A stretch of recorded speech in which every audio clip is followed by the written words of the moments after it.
네, 한 주간도 평안하셨습니까? 네, 한 주가 굉장히 빨리 지나가는 것 같아요. 네, 또 장마까지 와가지고 날씨가 이렇게 후덥지근합니다. 그래도 또 우리 함께 예배하는 이 시간이 주님의 말씀으로 내 영혼이 소생하는 기쁨의 시간 되기를 원합니다. 우리 지난주의 말씀 기억하십니까? 이제 누가 예수님의 가족이라고요? 누가 예수님의 가족이라고요? 예수님 밖에 있는 자들이 아니라 예수님을 중심에 두고 주님과 함께 있는 그 자들이 예수님의 가족들이다. 그러며 그들을 둘러보시며 하나님의 뜻대로 행하는 자들이 내 가족이라 말씀하시죠. 우리 3장에서 계속 좀 보게 되는 건 예수님을 대적하는 사람들과 또 예수님 곁에서 예수님과 함께하는 사람들로 보게 이렇게 나눠지는 모습들을 보여줍니다. 오늘 본문은 이제 보통 이제 4가지 밭의 비유, 뭐 그렇게 하기도 하고, 뭐 씨 뿌리는 비유라고도 하죠. 마가복음 4장에는 크게 한 4가지 정도 하나님 나라의 비유를 예수님께서 말씀하고 계십니다. 마가복음에는 이 4장에 이제 비유에 대한 이렇게 예수님의 설교가 나오고, 그리고 마가복음 13장에 또 예수님의 설교가 나오죠. 종말에 대한 설교가 나옵니다. 마태복음에도 그렇고 마가복음에도 그렇고 어떻게 보면 이제 그 주제별로 이렇게 묶여져 있는 모습들을 보게 되는데, 4장은 이제 앞으로 보겠지만 예수님께서 하나님 나라가 어떻게 임하는지 설명하는 비유 설교라고 할 수 있습니다. 여러분, 오늘 말씀 너무나 근데 익숙하게 잘 아는 말씀이죠, 그렇죠? 예수님이 이렇게 씨를 뿌리시잖아요. 씨를 뿌리는데 그 씨가 길가에도 돌짝밭에도 그리고 가시 덩굴에도 그리고 좋은 땅에도 떨어진대요. 그런데 그 씨가 열매 맺는 땅은 어떤 땅이라고요? 좋은 땅이라고 그래요. 그러면 식물이 자라는데 중요한 요소들이 몇 가지 있겠죠. 열매를 맺는 데 있어서. 어떤 게 영향을 끼칠까요? 식물을 키울 때. 햇빛, 그렇죠. 해가 있어야 식물이 잘 자랄 수 있겠죠. 또 어떤 게 있어야 식물이 잘 자랄 수 있어요? 물, 그렇죠. 물이 있어야겠죠. 그리고 바람도 있어야 되고요. 그리고 또 뭐가 있어야 돼요? 식물이 열매 맺기 위해서는 심을 땅이 있어야죠. 땅이 있어야 식물이 자라지 않습니까? 근데 식물이 열매 맺는데 가장 결정적인 건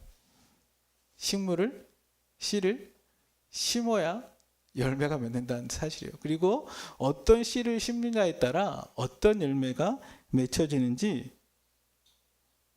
결정이 되겠죠. 씨가 없다면 식물은 자라지 못할 것입니다. 그런데 오늘 본문에 나오는 씨는 어떤 씨입니까? 제대로 심으면 30배, 60배, 100배의 결실을 맺는 씨라는 것입니다. 당시 농경사회에서 씨를 심으면 보통 5배에서 한 10배 정도 소출을 올린다고 그래요. 10배 이상 되면 풍년이 들었다 이야기하죠. 그런데 이 씨는 어떤 씨예요? 최하가 30배예요. 그렇죠. 여러분, 만약에 100만 원을 저금하면 3천만 원 되는 통장을 연다 그래 보세요. 그러면 이 계좌 안 만들 사람 있을까요? 저부터 가서 100만 원 넣는데 1억이 되는 통장이 있다. 우리 시원이 모든 돈을 다 거기다 집어넣을 거예요. 그렇죠? 그런 통장이 있다면. 근데 오늘 예수님이 던지시는 이 씨는 30배, 60배, 100배의 결실을 맺는 씨라는 것입니다. 우리의 삶에 하나님 나라가 풍성히 열매 맺는 것 어떻게 가능한가? 오늘 이 씨가 없으면 열매를 맺을 수 없는데, 오늘 이 씨가 땅에 떨어졌을 때 열매 맺는 그 땅은 어떤 땅인지 말씀을 통해 은혜를 나누고 싶습니다. 오늘 본문을 살펴보면 이제 예수님께서 바닷가에서 가르치기 시작하셨다라고 시작하고 있죠. 1절에 보면 예수께서 다시 바닷가에서 가르치시니. 그리고 큰 무리가 예수님께 모여듭니다. 2절에서도 이에 예수께서 여러 가지를 비유로 가르치시니라고 이야기합니다. 여러분, 이따가 또 살펴보겠지만 여기서 말하는 예수님이 뿌리는 씨는 무엇을 말하는 걸까요? 네, 그렇죠. 씨를 뿌리는데 예수님께서 그 말씀을 뿌리는 것이다 라고 얘기하죠. 4장 14절에 12절 이후에 보면 이 비유를 풀어서 설명해 주시는데 뿌리는 자는 말씀을 뿌리는 것이다. 예수님이 지금 하나님의 나라에 이 복음의 말씀을 뿌리고 계시다라는 것이죠. 그런데 여러분, 이 말씀이 뿌려지는데 어떤 사람에게는 30배, 60배, 100배의 결실이 맺히는 반면에 어떤 사람들에게는 전혀 열매가 맺히지 않는 세 가지 밭이 있다는 거예요. 그렇죠? 길가와 같은, 돌짝밭과 같은, 가시밭과 같은 곳에서는 열매가 맺히지 않는다라고 예수님 또 말씀하고 계시죠. 반대로 생각하면 길가와 같은 밭이 어떤 밭인지, 돌짝 같은 밭이 어떤 밭인지, 가시덩쿨과 같은 밭이 어떤 밭인지 우리가 이해하게 되면 좋은 땅이 어떤 땅인지 반대로 알 수 있지 않을까 그런 생각이 듭니다. 예수님은 계속 말씀을 가르치십니다. 마가복음 1장에도 예수님 회당에 들어가서 가르치실 때 사람들이 어때요? 그의 가르침을 듣고 권세 있는 새 교훈이다. 예수님의 말씀엔 권능이 있다, 능력이 있다라고 하면서 놀라죠. 그리고 예수님이 말씀하실 때 어떤 일이 벌어져요? 귀신이 떠나가는 일이 벌어집니다. 예수님이 말씀하실 때 병자가 낫고 예수님이 말씀하실 때 사람이 회복되는 일들이 나타납니다. 그 예수님의 가르침. 그러면서 예수님은 반복해서 이야기하는 게 뭡니까? 오늘 비유의 처음과 끝이 어떻게 시작되고 어떻게 마치고 있습니까? 우리 한번 3절 말씀을 읽어볼까요? 시작. 들으라, 씨를 뿌리는 자가 뿌리러 나가서. 네, 우리 9절도 읽어볼까요? 시작. 또 이르시되 들을 귀 있는 자는 들으라 하시니라. 아멘. 네. 여러분, 이 말씀의 씨가 열매 맺기 위해서는 먼저 뭐예요? 심겨져야 하는 거잖아요, 씨가. 근데 길가와 같은 밭이 뭐예요? 심겨지지 않는 밭이라는 거죠. 이거는 좀 우리가 당시 농경사회를 좀 알아야 돼요. 여러분, 이스라엘 백성들이 가나안 땅에 들어가서 정복 전쟁을 통해서 땅을 차지하고 그곳에 농사를 할 때는 보통 이스라엘 땅은 이제 산지를 이렇게 개간해 가지고 밭을 만들어요. 우리도 그런 거 보셨나요? 그 강원도 같은 데 보면 이제 산을 이렇게 계단식 농법이라고 그러잖아요. 또 이렇게 하면서 이렇게 층층이 이제 밭을 만들어서 하죠. 그 당시도 그 산지 석회암 산에 이제 그것을 이렇게 깎아 가지고 밭을 만드는 거예요. 그런데 산지를 이렇게 올라가다 보면 그 사람들이 갈 수 있는 길들이 있었겠죠. 예? 그리고 또 그 길을 이렇게 개간해서 만들다 보면 아직 땅을 다 일구지 못한 돌이 있는 그런 땅들도 있었겠죠. 그리고 사람이 손이 닿지 않는 곳에는 무엇이 있었을까요? 가시덩굴 같은 것들도 있었겠죠. 오늘 예수님이 말씀하신 이 비유는 당시 흔한 풍경들, 농사의 풍경들 속에서 예수님이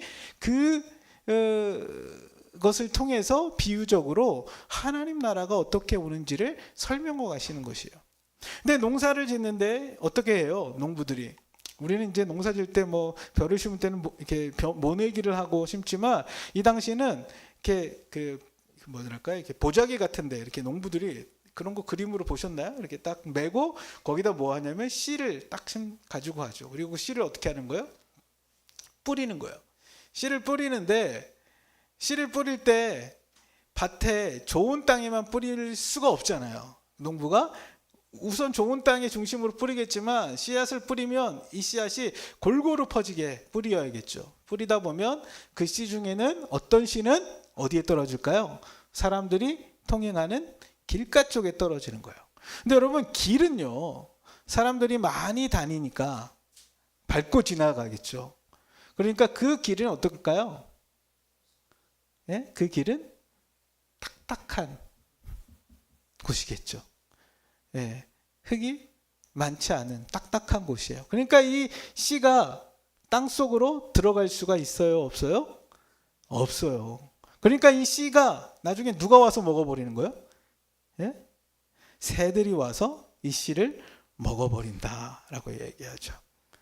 오늘 이 시간도 함께 예배드리는 이 시간, 여러분 하나님의 말씀이 전해지는 시간, 혹은 우리가 어디에서 성경을 읽는 시간이든지, 혹은 어떤 것 가운데 하나님 말씀을 듣는다든지, 그럴 때 내 마음이 딱딱하여 완악할 때 그 말씀이 내게 심겨질 수가 있어요? 없어요? 말씀이 심겨질 수 없는 상태에 있는 거예요. 그러면 그 말씀이 어떻게 돼요? 보면 사단이 와서 그 말씀을 가로채버린다. 함께 예배당에 앉아서 예배를 드리는데 그 말씀이 내 중심에, 내 마음속에 심겨질 수 없는 상태에 있다는 거예요. 그래서 예수님이 이 비유를 시작하면서 마치면서 씨앗이 심겨져야 열매를 맺는데 제일 중요한 게 뭐예요? 그래서 들으라 라고 말씀하고 계시는 거예요. 들으라. 여기서 말하는 들으라라는 헬라어 단어를 이제 아쿠오라고 하는데요. 이 단어는 어떻게 듣는 걸까요? 주의 깊게 듣는 거예요. Listen carefully. Listen carefully. 굉장히 주의 깊게 집중하여서 듣는 거죠. 근데 들을 때 두 가지 태도가 필요해요. 하나는 수용적인 태도로 듣는다는 거예요. 거기에 있던 사람들, 특히 바리새인들이나 서기관들도 예수님이 말씀하실 때 왔잖아요. 그들도 말씀을 듣긴 듣는데 그들은 어떤 태도로 말씀을 들었을까요? 예수님의 말씀을 꼬투리 잡을, 책 잡을 생각하면서, 우리 3장에서도 봤죠. 나중에 이 바리새인들은 예수님을 죽일 계획을 모의하기 위해서 말씀을 듣고 있었고, 서기관들도 저가 바알셉을 지폈다, 그걸 이야기하기 위해서 거기 와서 예수님 말씀 중에 뭐 꼬투리 잡을 게 있나 하면서 듣는 거예요. 그런데 예수님의 말씀을 듣는다는 건 어떻게 듣는 거라고요? 수용적인 태도로 그게 어떤 의미인가, 무슨 뜻인가 생각하며 그 말씀을 듣는 것이죠. 또 하나, 이 아코라는 듣는다라는 의미는 참여적으로 듣는다는 거예요. 그 말씀을 듣고 그 말씀이 어떻게 하는 거예요? 내가 동참하고 참여해 갈 때 그 말씀이 내게 심겨지는 일들이 나타난다는 거예요. 많은 성도들이 주일날 한 번 듣고 돌아가서 어때요? 무슨 말씀인지 다 잊어버린 채 일주일을 살아가요. 근데 그 말씀이 무슨 뜻인가? 수용적으로 듣고 그 말씀에 내가 참여하기 시작할 때 그 말씀이 내 삶에, 내 마음속에 심겨지기 시작한다는 거예요. 길가에서 왜 말씀이 떨어졌지만 열매 맺지 못했을까요? 그것은 그 말씀이 심겨지지 않았기 때문에, 그 말씀이 들려지지 않았기 때문에, 그 말씀이 내게 와서 부딪히지 않았기 때문이라는 사실이에요. 여러분, 열매 맺기 위해선, 하나님 나라가 내 삶 가운데 능력 있게 나타나기 위해선 먼저 잘 들어야 합니다. 한번 따라해 볼까요? 잘 들어야 합니다. 우리 시원아, 어떻게 해야 된다고요? 네, 그렇죠. 길가가 되지 않으려면 잘 들어야 한다. 수용적인 태도로, 참여적으로 그 말씀이 듣기 시작할 때 그 말씀이 내게 심겨지는 거죠. 예수님 말씀하실 때도 그렇게 사람들이 잘 듣진 않았는데, 그래도 우리 교회 성도님들은 잘 들어요. 그렇죠? 우리 시온이도 안 들은 것 같은데 집에 와서 물어보면 다 알아요. 신기하죠? 어린아이들은 장난을 치면서도 그 마음속에 하나님 깨닫게 하시는 은혜가 있는 것 같아요. 그리고 나서 잘 들어라 말씀하시죠? 이게 너희 마음속에 말씀이 심겨지는 방식이다라는 거예요. 그러면서 두 번째 열매 맺지 못하는 밭이 어떤 밭입니까? 돌짝밭이 나와요. 그렇죠? 돌짝밭. 오늘 비유 중에 두 절이나 그 이야기를 하는데 그 돌밭은 어떤 밭입니까? 흙이 얕아서 씨가 뿌리를 내리지 못하는 밭이죠. 처음엔 싹이 나는 것 같지만 뿌리를 내리지 못함으로 햇빛이 뜨니까 어때요? 금세 말라버리는 일이 나타난다는 거예요. 우리 한번 5절 6절을 한번 같이 읽어볼까요? 시작. 더러는 흙이 얕은 돌밭에 떨어짐에 흙이 깊지 아니하므로 곧 싹이 나오나 해가 돋은 후에 타서 뿌리가 없으므로 말랐고 여기까지 볼게요. 돌밭에 떨어졌다는 것은 어떤 걸까요? 예? 말씀이 들을 때는 굉장히 마음에 기쁨이 있어요. 말씀을 들을 때는 뭔가 내 마음속에 힘이 생기고 위로를 얻고 어떤 뭐랄까요? 이제 하나님 나와 함께 하시는구나 이런 생각들을 갖고 돌아가는데 어때요? 돌아가서는 해가 뜨는 거예요. 해가. 여기서 해가 뜬다는 게 뭘까요? 예수님이 이 비유를 가르치면서 해가 뜬다는 것에 대해서 우리 가운데 말씀 때문에 오는 환난이나 박해가 일어날 때, 초대교회의 어떤 상황들을 떠올려 볼 수도 있겠죠. 예수님을 따라왔던 많은 사람들이 그런 경험들도 있을 거예요. 특별히 예수님의 제자들이 그런 경험들을 많이 하죠. 제가 예수님이 나를 따르라 그랬더니 이 제자들이 어땠을까요? 야, 슈퍼스타가 나를 따르라고 그러니까 너무 기뻐서 예수님 따라가는 거예요. 예, 그런데 예수님을 따르다가 예수님이 반대하는 사람들이 많이 부딪혀요. 나중에는 예수님이 고난을 당하고 죽임을 당하는 일까지 겪어요. 그랬더니 이 제자들이 어떻게 돼요? 예수님을 다 부인하고 뿔뿔이 흩어지는 일들이 나타나는 것이죠. 들을 때는 뭔가 내 마음속에 소망이 생기고 하나님께서 나와 함께 하시는 것 같아 느끼지만 그 말씀으로 인한 환난이나 핍박이나 박해가 생기면 어떻게 되는 거예요? 뿌리를 내리지 못함으로 말라버리는 일들이 나타난다는 것입니다. 여러분, 말씀에 뿌리 내리기 위해서 어떤 것이 필요할까요? 저는 이 말씀을 이렇게 묵상하면서 이 사람이 진짜 말씀에 뿌리 내린 사람인가? 아니면 그냥 와서 분위기 때문에 즐거워하고 기뻐하다가 어려움이 생기면 떠나가는 사람인가? 그것들을 확인하는 리트머스가 뭐냐면 우리에게 일어난 환난이나 어려움이 닥칠 때 이 사람의 믿음이 진짜 믿음인지 아니면 분위기에 취해서 그냥 모여 있었는 건지 확인할 수 있는 그런 것이 되지 않을까라는 생각이 들었어요. 여러분, 믿음이 있는 사람들은 고난 속에서 오히려 더 그 믿음이 어떻게 돼요? 빛을 발해요. 그 믿음이 더 견고해져요. 그런데 어떤 분위기나 어떤 사람들의 영향 때문에 그냥 와서 우르르 왔다 우르르 터지는 그런 사람들 같은 경우는 어때요? 조그만 어려움과 환난이나 문제가 생기면 쉽게 믿음을 저버리는 경우들이 많죠. 한국교회가 굉장히 폭발적으로 부흥할 때가 있었어요. 그렇죠? 그때는 교회 개척만 해도 수많은 사람들이 천막만 쳐도 몰려온다고 할 정도로 그럴 때가 있었어요. 근데 지금은 어떻습니까? 물론 한국교회가 잘못된 부분들이 많았어요. 자초한 부분들도 있어요. 그렇지만 지금은 교회에 다니는 게 어때요? 사람들로부터 환영받지 못하는 시대죠. 너 아직도 고리타분하게 교회 다녀? 식사 시간에 기도하는 게 굉장히 부끄러워서 그냥 이렇게 그냥 눈 살짝 감고 밥 먹을 때도 있지 않나요? 분위기에 따라 신앙생활하는 경우 조금만 어려움이 닥쳐도 신앙을 떠나게 되는 일들이 나타납니다. 어떻게 하면 우리의 삶에 믿음의 뿌리가 내릴 수 있을까요? 저는 어려움 속에 우리가 무엇을 붙드는가의 싸움이지 않을까라는 생각이 들었어요. 환난이나 내 삶의 문제들이 닥칠 때 과연 나는 무엇을 붙들고 그 문제들을 이겨갈 것인가? 예수님의 제자들이 예수님을 따라오다가 풍랑이는 바다를 만날 때가 있었죠. 그렇죠? 그래서 그들은 두려움에 빠져요. 그러면서 배 밑창에서 주무시던 예수님을 깨우죠. 예수님, 큰일 났어요. 왜 우리를 돌보지 않고 이렇게 쿨쿨 잠만 주무세요? 그때 예수님 뭐라고 말씀하세요?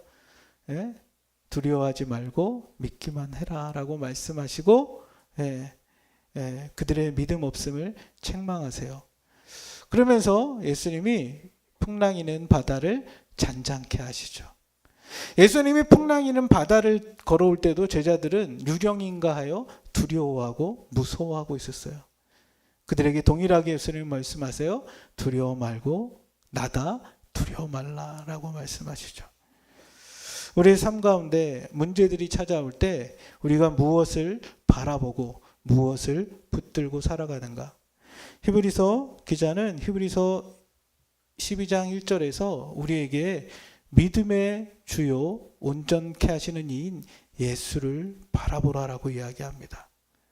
여러분, 삶의 문제들, 어려움들, 고난들이 찾아오고 있으십니까? 그때 나는 무엇을 바라보고 있는가? 환난과 문제와 어려움만 바라볼 때는 내 마음이 그 문제 속으로 빠져들어갑니다. 근데 그때 나에게 말씀하고 계신 주님의 음성에 귀 기울이고 주님을 바라볼 수 있는 저와 여러분 되기를 원합니다. 오늘 내게 말씀하시는 그 말씀을 붙들 때 내 삶 속에 믿음의 뿌리가 내리기 시작한다는 것입니다. 문제와 어려움과 환난에 내 마음에 뿌리를 두지 말고 내 마음의 뿌리를 어디로 두라고요? 주님을 바라보며 주님의 말씀하시는 것에 내 믿음의 뿌리를 내리는 것입니다. 우리가 어디에 뿌리를 내리고 살아가고 있는가? 환경과 문제와 어려움에 내가 뿌리 내리고 있는가? 아니면 오늘도 살아계셔서 나에게 말씀하고 계신 주님께 믿음의 뿌리를 내리고 있는가? 식물은 땅에 뿌리를 내려야만 자라갈 수가 있습니다. 우리의 신앙도 마찬가지입니다. 우리가 말씀에 뿌리를 내려야만 우리의 신앙이 성장하고 열매 맺을 수 있습니다. 사랑하는 예담교회 성도 여러분, 주님의 말씀에 뿌리 내릴 수 있는 저와 여러분 되기를 원합니다. 시냇가에 심은 나무와 같이 시절을 쫓아 열매를 맺는 것은 그들이 주야로 말씀을 묵상하며 그 말씀에 영적인 뿌리를 내리기 시작할 때 그 나무가 열매 맺을 수 있는 것입니다. 세 번째 밭은 어떤 밭입니까? 이제 돌짝밭에서도 식물이 자랄 수 없는 거예요. 씨가 잠깐 텄다가 햇빛 때문에 금세 말라버리는데, 근데 세 번째 밭은 흙이 있어요. 그렇죠? 식물도 조금은 자라가요. 성장은 해요. 그런데 가시떨기에 떨어진 씨는 왜 열매를 맺지 못했을까요? 거기 보면 가시떨기가 기운을 막았다. 기운을 막았다. 예, 아까 식물이 자라는데 뭐가 필요하다고요? 햇빛도 필요하고 물도 필요하고, 예? 어떻게 보면 식물이 자라갈 수 있는 좋은 환경이 필요한데 이게 어떻게 되는 거예요? 햇빛도 막아버리고 그리고 가시떨기들이 물을 다 빨아먹어 버린 거야. 그러니까 어때요? 이 식물이 제대로 자라갈 수가 없는 거예요. 그리고 자랄 수 없으니까 어때요? 또 열매를 맺지 못하는 것이죠. 우리 한번 7절 말씀 한번 같이 읽어볼까요? 시작. 더러는 가시떨기에 떨어짐에 가시가 자라 기운을 막음으로 결실하지 못하였고. 예. 가시떨기에 떨어졌어요. 그런데 뭐가 더 많이 자란 거예요? 가시가 더 많이 자란 거예요. 그러니까 이것이 기운을 막아서 어떻게 됐다는 거예요? 결실하지 못하였다라는 것입니다. 네, 여러분, 여기서 말하는 가시떨기는 무엇을 얘기하는 걸까요? 예수님의 이후에 이 가시떨기를 비유를 풀어서 설명하실 때 뭐라고 말씀하세요? 예? 여러 가지? 예. 한번 18절 말씀 한번 같이 읽어볼까요? 18절 같이 읽겠습니다. 시작.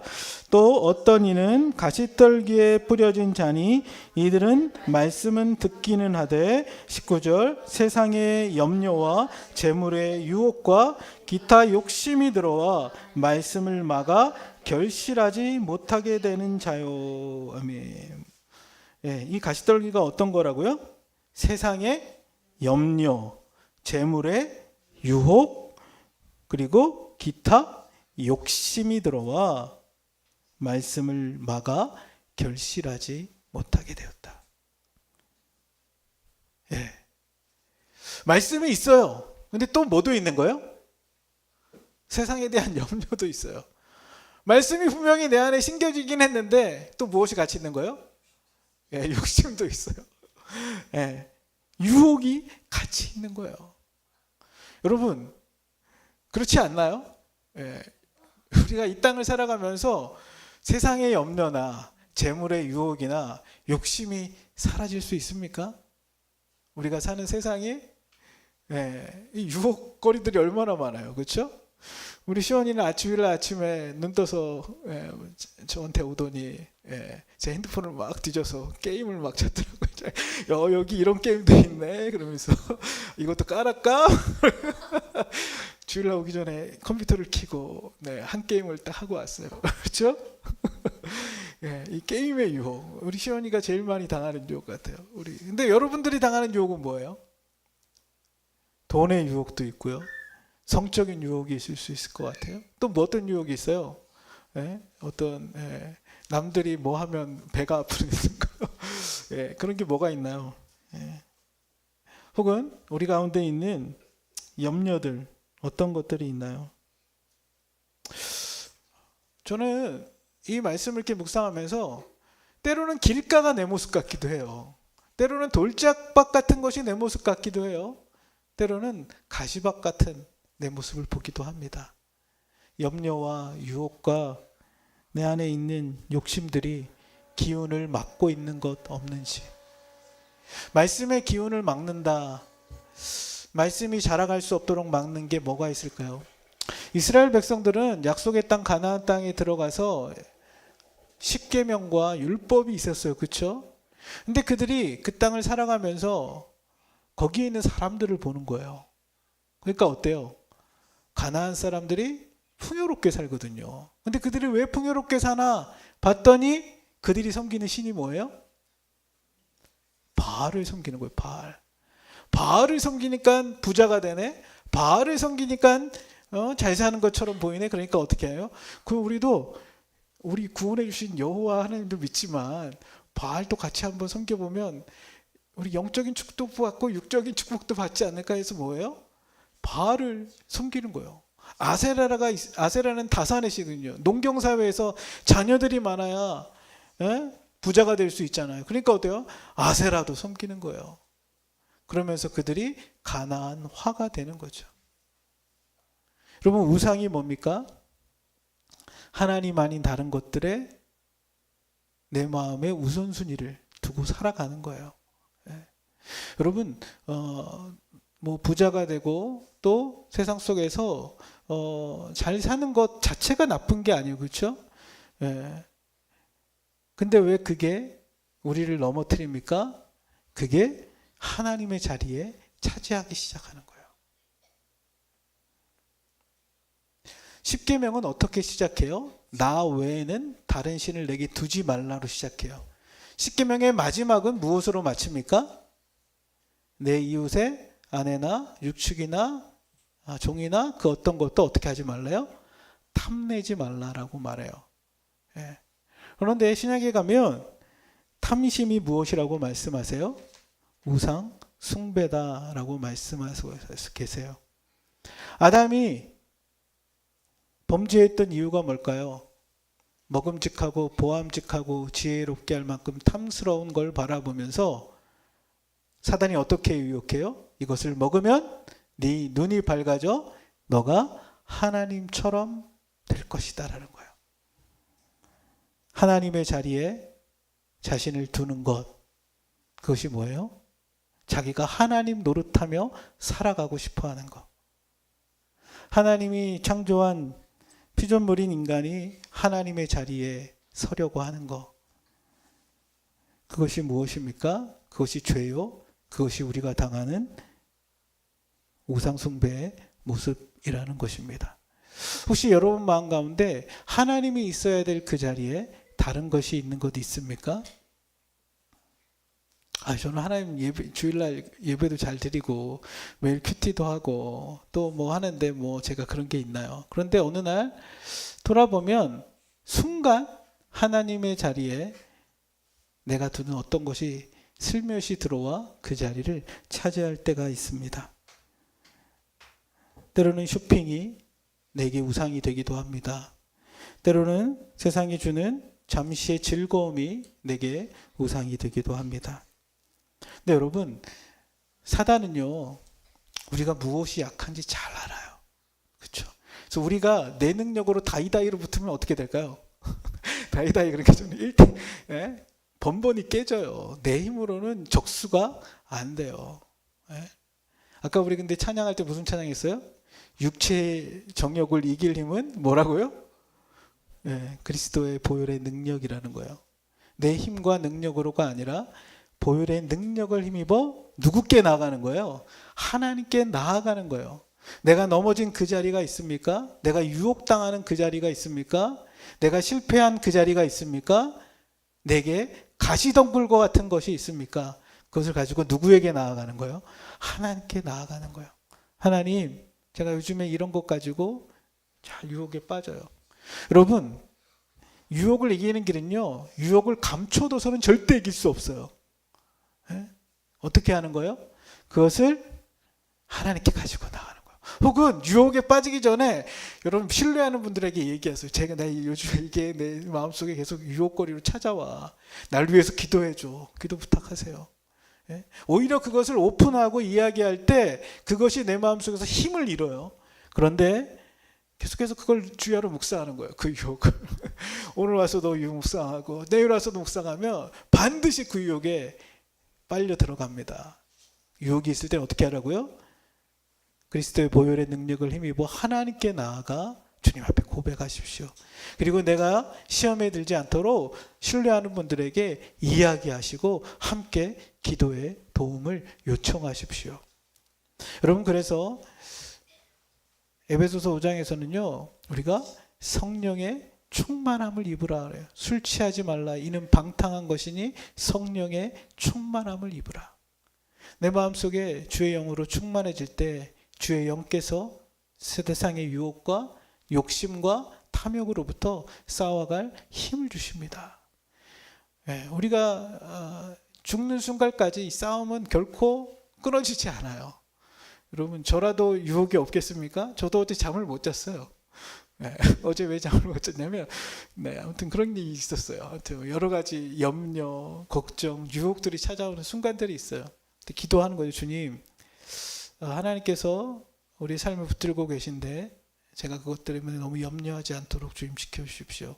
사단이 교묘하게 또 꼭 토요일 날 밤에 저에게 유혹거리를 전해줄 때가 많아요. 오늘도 또 주일날 아침에 왔는데 막 저 카메라가 안 되고 막 이거 픽도 안 되면서 제가 당황했어요. 어떻게 하지? 어떻게 다 하긴 했지만, 근데 우리의 삶에 끊임없이 유혹과 염려와 욕심이 찾아옵니다. 주님, 저에게 성령의 충만함을 덧입혀 주십시오. 담대히 나아가 승리할 수 있도록 도와주십시오. 우리의 싸움이 혈과 육의 싸움이 아니라 공중의 권세 잡은 악한 자들과의 싸움입니다.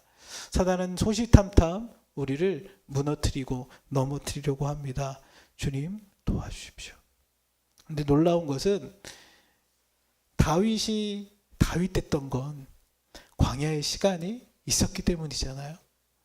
광야를 달리며 하나님 나라를 꿈꾸는 시간이 있었기 때문에 그가 하나님 마음에 합한 사람이 되었던 것처럼 우리의 삶에 여러 유혹과 시험이 찾아올 때 내 능력과 내 힘으로 승리할 수 없지만 주님의 능력을 덧입게 하여 주십시오. 우리가 그러할 때 유혹과 시험으로부터 승리하는 삶을 살 수 있지 않을까요? 그때 내 마음속에 있는 자양분이 어디로 가는 거예요? 그 씨가 자라가는, 하나님의 말씀이 자라가는 곳에 있을 때 성장이 일어나죠. 그렇죠? 마지막으로 좋은 땅은 어떤 땅입니까? 좋은 땅은 우리 9절 보면 또 이르시되, 같이 읽어볼까요? 8절입니다. 시작. 더러는 좋은 땅에 떨어짐에 자라 무성하여 결실하였으니 30배나 60배가 되었느니라 하시고. 아멘. 좋은 땅에 떨어지니 자라 무성하여 결실하였다라고 말합니다. 근데 좋은 땅에 떨어진 이 씨는 도대체 어떻게 이렇게 열매를 맺을 수 있었을까요?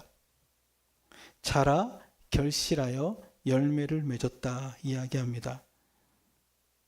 그런데 20절에 보면 좋은 땅에 뿌려졌다는 것은 곧 말씀을 듣고 받아 30배나 60배나 100배의 결실을 하였느니라 말하고 있습니다. 말씀을 듣고 받았다는 것입니다.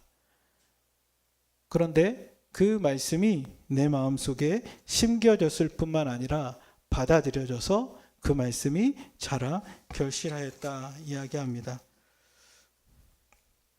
이것은 말씀을 지속적으로 듣는 태도를 이야기한다고 합니다. 그리고 그 말씀을 삶의 자리에서 지켜내는 것입니다.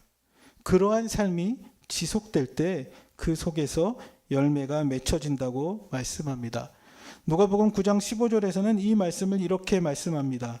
좋은 땅에 있다는 것은 착하고 좋은 마음으로 말씀을 듣고 지키어 인내로 결실하는 자이니라. 듣고 지키어 인내로 결실하였다.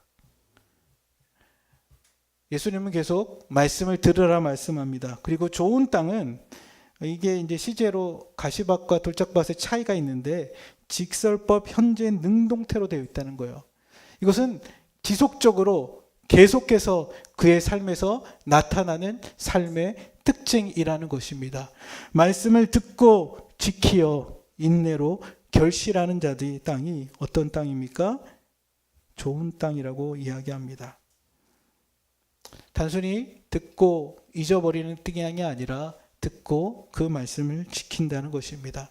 지킨다는 건 저는 두 가지 의미 있다고 생각됩니다. 하나는 그 말씀을 내 삶 속에 간직하고 살아가는 것, 또 하나는 그 말씀을 따라 행하며 살아가는 것입니다.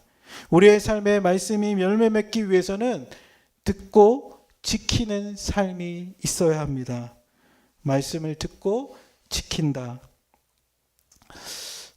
이 얘기를 나누고 말씀을 맺고 싶습니다. 이번 주에 이제 그 안산 상록점에 굿윌 스토어가 오픈했는데 그때 이제 그 홍정길 목사님이 오셔서 이제 감사 인사를 하는 시간이 있었어요. 그러면서 그분이 이제 남서울교회를 개척하고 했던 것 중에 가장 강조를 뒀던 게 뭐였냐면 우리 교회는 말씀을 들으면 그 말씀을 한번 지켜보자는 거예요. 말씀을 듣고 잊어버리지 말고 그 말씀에 한번 따라 살아보자. 그게 교회에 개척했던 모토였다고 그래요. 그래서 말씀을 듣고 말씀을 읽다가 그 말씀에 예수님이 죄인들의 친구가 되시고 죄인들을 돌보는 모습이 나타나면 그 말씀, 그럼 우리가 이 말씀에 어떻게 순종할까 하다가 교도소로 갔대요. 그래서 그 교도소에 있는 사람들을 섬기는 일을 했대요. 그게 지금 40년 넘게 계속해서 일어나는 일이 있다는 거죠.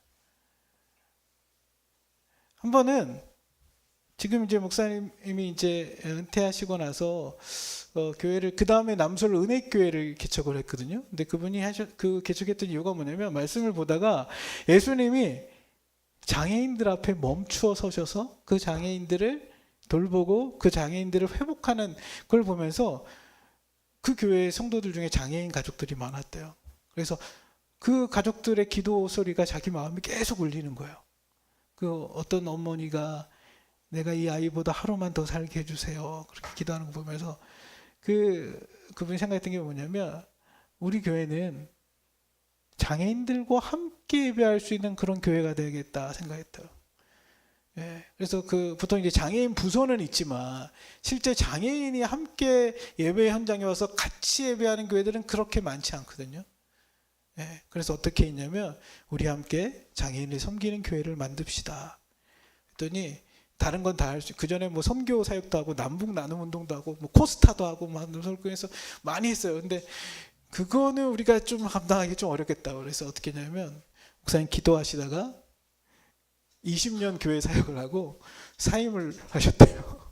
그리고 나서 중곡동에 거기에 이제 교회를 개척하는데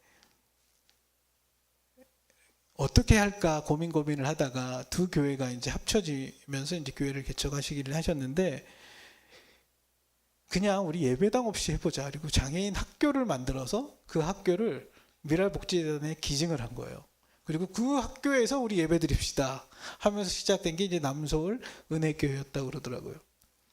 이거는 뭐냐면 단순히 말씀은 귀로 듣고 머리로 이해하는 것만 끝난다고 내게 열매 맺는 게 아니라는 거예요. 그 말씀을 듣고 지키어 행해 보시라는 거예요.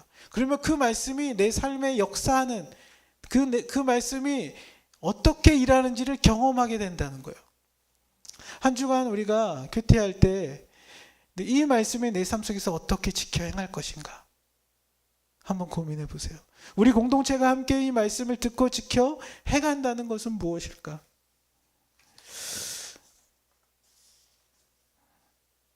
하나님께서 말씀하실 때 그것은 하나님의 약속이죠. 그러니까 하나님이 어떻게 하세요? 그 말씀에 책임지세요.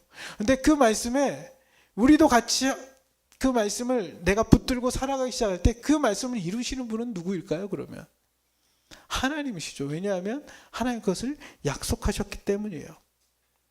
그래서 그분이 은퇴를 하시고 나서 그 이제 뭐 죽음을 지금 84세거든요. 근데 마지막으로 부탁하시더라고요. 이제 그 마지막 하는 게 뭐냐면 굿일스토거든요. 발달 장애인들을 위한 직업 그 매장. 자기가 죽고 나면 제일 걱정되는 게 이 굿일스토어라고 이렇게 많이 세워놨는데 물품이 안 들어오면 이게 문 닫는데 이거 어떡하나. 그래서 거기 있는 목사님들한테 목사님 거기 이제 인생을 마무리하는 한 노목사의 부탁이 있습니다. 그러면서 주님께서 약자들 소외된 자들의 친구가 되셨던 것처럼 이들의 친구가 되어주시고 이들이 당당하게 직업을 가지고 살아갈 수 있도록 함께 동참해 주십시오. 그분은 자신이 들은 말씀을 듣고 지켜 행하려고 했었죠. 그랬더니 어떤 일이 벌어졌어요?